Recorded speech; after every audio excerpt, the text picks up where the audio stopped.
Olá, tudo bem? E aí, como vocês estão? Estão gostando dos vídeos? Estamos aqui no nosso terceiro vídeo.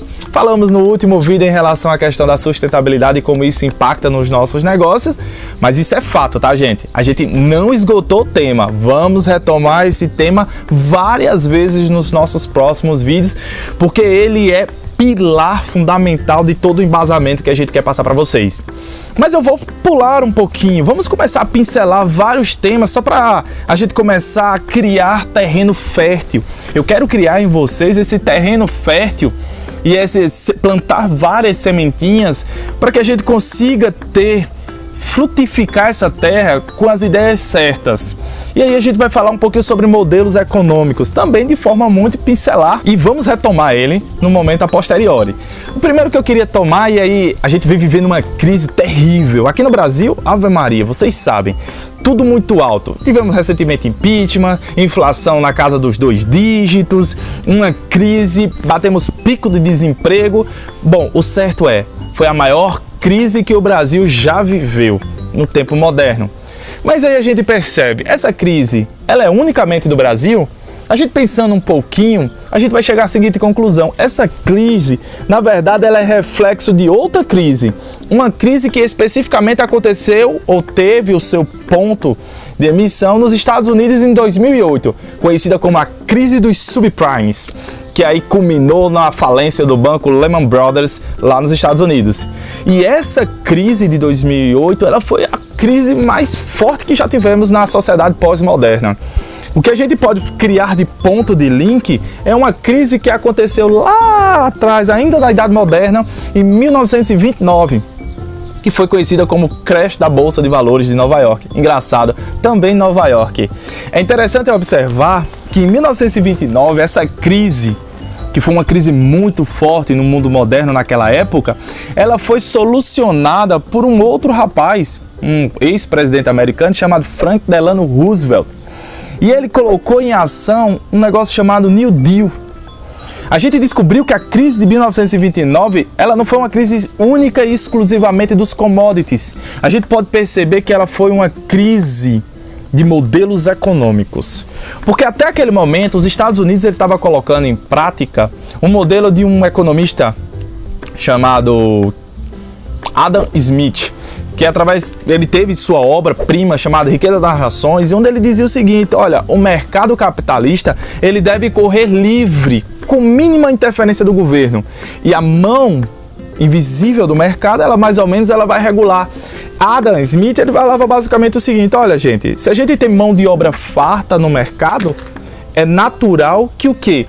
Que o preço dessa mão de obra caia, e o mercado ele vai ditar isso. Se a gente tem uma mão de obra escassa, é claro que o mercado ele vai aumentar o preço de remuneração dessa mão de obra para que tenha basicamente duas forças grandes macroeconômicas. De um lado a gente tem a demanda, do outro a gente tem a oferta. E o que a gente percebeu é que existiam falhas dentro desse processo. E essas falhas, basicamente, elas vieram à tona depois desses modelos econômicos por um livro que todo mundo conhece, uma obra-prima, O Capital, de Marx e Engels, que teve culminante essa sua obra aplicada na Rússia, que depois veio a se transformar União das Repúblicas Socialistas Soviéticas. E aí ela teve como seu grande expoente dentro dessa revolução um rapaz chamado Lenin, que trabalhou em cima de uma revolução, e ele colocou o comunismo dentro de ações, dentro de sua aplicabilidade na Rússia naquele momento. Então o que a gente percebeu é que a gente começava a partir desse momento ter aí uma cisão, de um lado capitalismo, de outro comunismo. E essa crise de 29 nada mais é do que o confronto dessas duas ideias. É tanto que Delano Roosevelt, que eu falei já para vocês, o que ele colocou, New Deal, nada mais é do que o Estado ele vai ficar maior para oferecer um bem-estar social para essas pessoas. A gente viveu muito bem essa filosofia do New Deal, do American Way of Life. A gente começou a viver de 1929 até aproximadamente 2008 e foi muito legal. O Estado ele conseguia dar muito a questão da aposentadoria, a questão de o Estado oferecer serviços básicos para todo mundo. O fato é que a gente chegou numa outra incógnita, e a crise de 2008, que muita gente dizia que era uma crise pura e unicamente de liquidez, na verdade ela se mostrou que ela era muito mais profunda do que isso. Porque se fosse somente de liquidez, como todo mundo estava falando, isso já tinha se resolvido. O Federal Reserve, que é o Banco Central Americano, injetou trilhões de moeda no mercado.